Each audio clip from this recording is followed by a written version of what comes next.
여러분 안녕하십니까? 나눔과 배려를 실천하는 복지TV 전북방송이 12월 13일 금요일에 보내드리는 이슈 브리핑 전북입니다.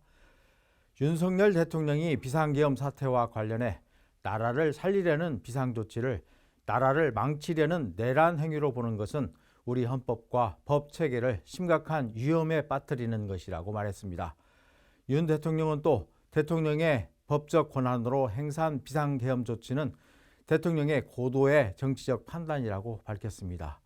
윤 대통령은 하루가 멀다 하고 다수의 힘으로 입법 폭거를 일삼고 오로지 방탄에만 혈안이 돼 있는 거대 야당의 의회 독재에 맞서 자유민주주의와 헌정질서를 지키려 했던 것이라고 주장했습니다. 아니, 보통의 정치적 판단도 못하시는 분이 무슨 고도의 정치적 판단을 운운하는지 모르겠습니다. 어제 윤 대통령이 비상계엄 선포와 관련한 담화문을 본 도민들은 대통령이 여전히 자기 합리화와 변명으로 일관하고 있다며 아직도 자신의 잘못을 뉘우치지 못하고 있다고 비난했습니다.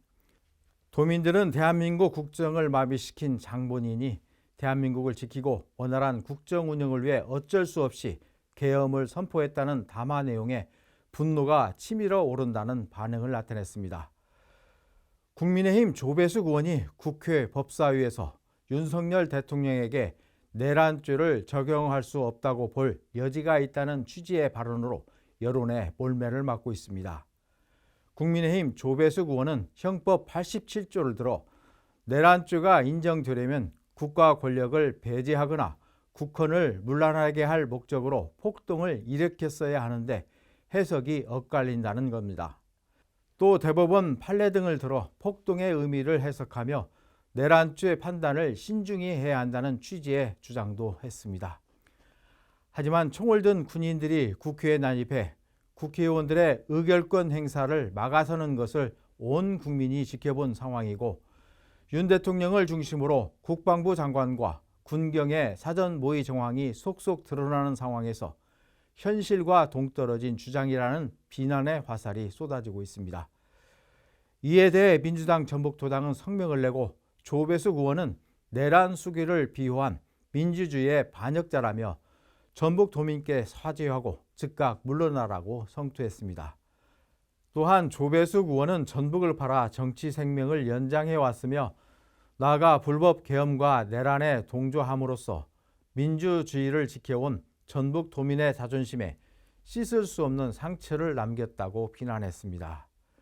그러니까 강도가 집에 칼을 들고 쳐들어와 기물까지 파손했는데 사람을 해치지 않았으니 죄가 아니다, 뭐 그런 것인지 모르겠습니다. 2036년 하계올림픽 유치를 위한 전북자치도의 전담 추진단이 출범해서 운영에 들어갔습니다. 추진단은 전북자치도와 전북연구원, 전북체육회가 참여해 운영되며 대한체육회의 현장 실사를 준비하는 등 유치 전반에 관한 업무를 수행합니다.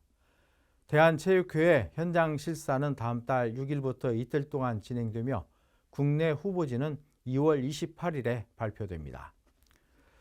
전주시는 도시계획, 건축 공동위원회를 열어 전주관광타워 복합개발 사업 관련 도시관리계획 결정을 원안 가결했습니다.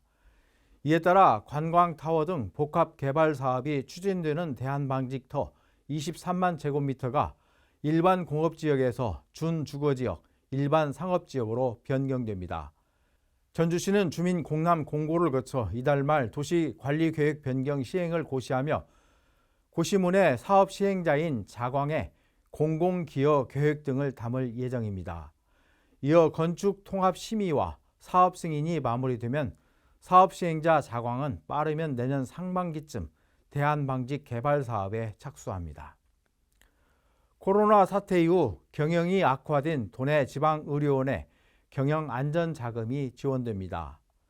전북자치도는 군산과 남원, 진안의료원에 국비와 지방비를 포함해 79억 5천만 원을 지원한다고 밝혔습니다. 올 상반기 기준 군산의료원과 남원의료원의 적자 규모는 각각 65억 원과 30억 원으로 나타났습니다.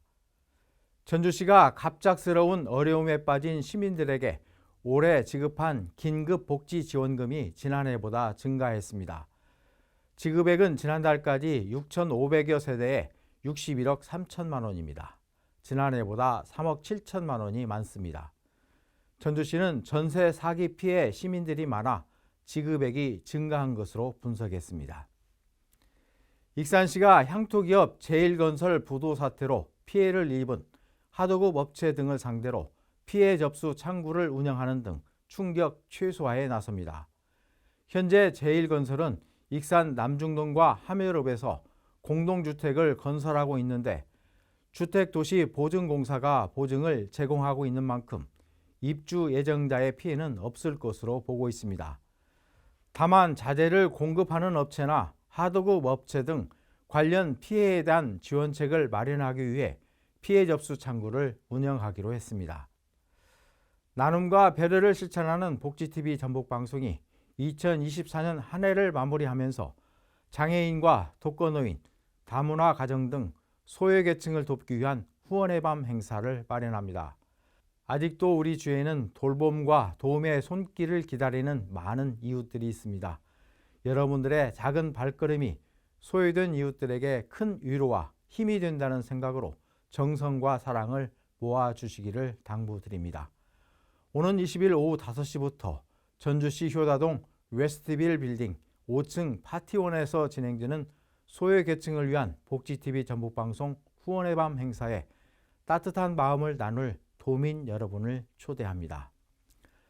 나눔과 배려를 실천하는 복지TV 전북방송이 12월 13일 금요일에 보내드린 이슈 브리핑 전북입니다. 이 방송은 환자중심병원 전주 대자연병원, 물의 새로운 혁명을 이끄는 수소수 생성기 슈퍼바이오 지원으로 제작됐습니다.